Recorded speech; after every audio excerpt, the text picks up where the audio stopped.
Pardon. Il y avait un corps étranger intraoculaire chez ce patient-là. Sauf qu'on ne le voyait pas, on le voyait qu'au scanner, et je l'ai trouvé en décollant la hyaloïde. C'est-à-dire que je décolle le vitré au pôle postérieur, je remonte le DPV, et bam, le truc tombe sur la macula. C'est exactement ça qui se passe avant que j'ai pu mettre une bulle de décaline ou quoi que ce soit. Alors, heureusement, c'est pas sur la fovea, mais j'ai un peu...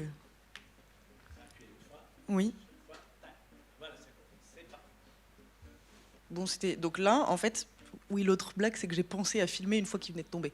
Mais c'est exactement ce qui venait de se passer. J'avais décollé mon vitré. Ça, c'était le point d'impact, je pense. Heureusement, pas en pleine fovea. Donc là, je continue la vitrectomie périphérique juste après l'avoir fait tomber en décollant la hyaloïde. C'est un jeune de 22 ans qui avait eu un accident de marteau-burin. C'était un petit morceau de burin. J'ai accéléré, hein, ça va pas si vite que ça.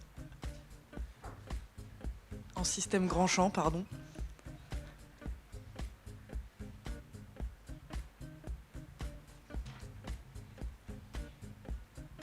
Là, c'était juste pour remontrer le corps étranger qui bouge pas, heureusement.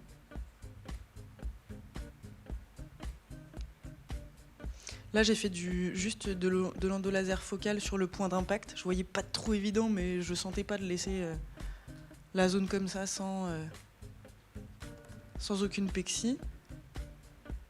J'en ai fait un tout petit peu sur le premier point d'impact. Là, il y avait une zone qui était affinée, un peu blanche, un peu fine. En gros, c'était surtout cette vidéo pour montrer qu'il ne faut pas hésiter à élargir, parce qu'on n'a pas l'habitude, nous, avec les mini-trocars, d'élargir franchement pour passer des gros instruments, notamment la pince aimantée, elle fait 17 gauges. C'est pas si petit que ça, du 17 gauges, il faut vraiment élargir de manière inhabituelle.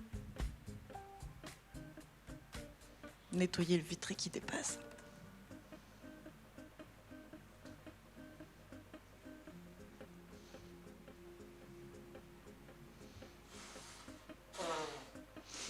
Donc là, j'ai élargi une première fois en me disant « Oh, bah, c'est déjà bien assez large, pas de souci, ça va passer à l'aise. »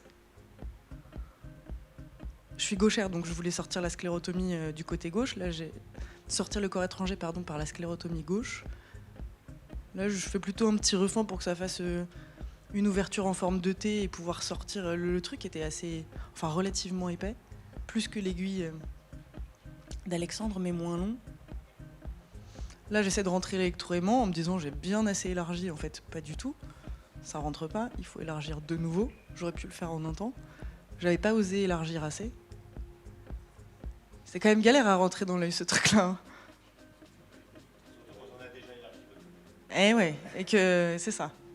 Et qu'on a quasiment éteint la bouteille pour pas avoir trop de fuite. Bon, en fait, saisir sa sclérotomie, ça marche mieux, hein.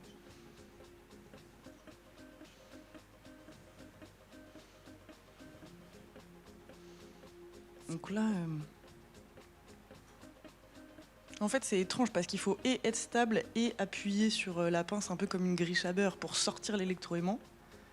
Je trouve que ça aimante pas trop mal, en tout cas sur un petit corps étranger, ça aimante pas trop mal.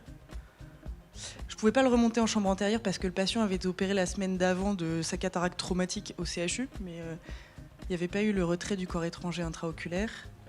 Je suis obligée de le sortir par la sclérotomie, mais l'appréhension est pas bonne, quoi. C'est hyper glissant et heureusement qu'il faut que j'ai bien élargi parce qu'il y a une petite résistance au passage quand même. On voit que le sac capsulaire est un peu attiré lors de la sortie. Là, je me dis, c'est bon, c'est fini, je ferme mes sclérotomies. En fait, non, il peut se passer plein d'autres blagues. C'est le petit corps étranger du 2 janvier, celui-là, quand même. Je crois que je me suis installée en décembre. Donc, j'étais pas sereine, avec une édope qui m'aide depuis 2 semaines. Donc là, je pense pas à vérifier ma bouteille, ce qu'elle fait sur les tubulures. Forcément, il va se passer des choses. Vérifier la bouteille et les manips de robinet de LED. Et là, oh, de l'air. Bon, c'est pas très grave. Mais c'était pas prévu. Là, je me dis, bon, j'ai un implant de sulcus, je vais mettre un peu de myostat pour resserrer la pupille, vérifier qu'il se capture pas. En fait, bien sûr, il se capture.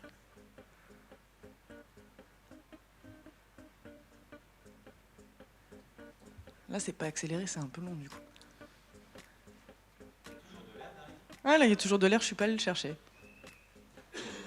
J'aurais peut-être pu, hein, mais je pensais pas que ça allait m'enquiquiner à ce point-là en fait. Et là, l'implant se capture, alors on voit pas très bien, mais et vers le haut et vers le bas. Je vais le repositionner tout doucement. Petite bulle qui passe en segment antérieur, sinon c'est pas drôle. Avec un plan capsulaire qui n'était pas exceptionnel, hein, donc vraiment j'y vais en marchant sur des œufs.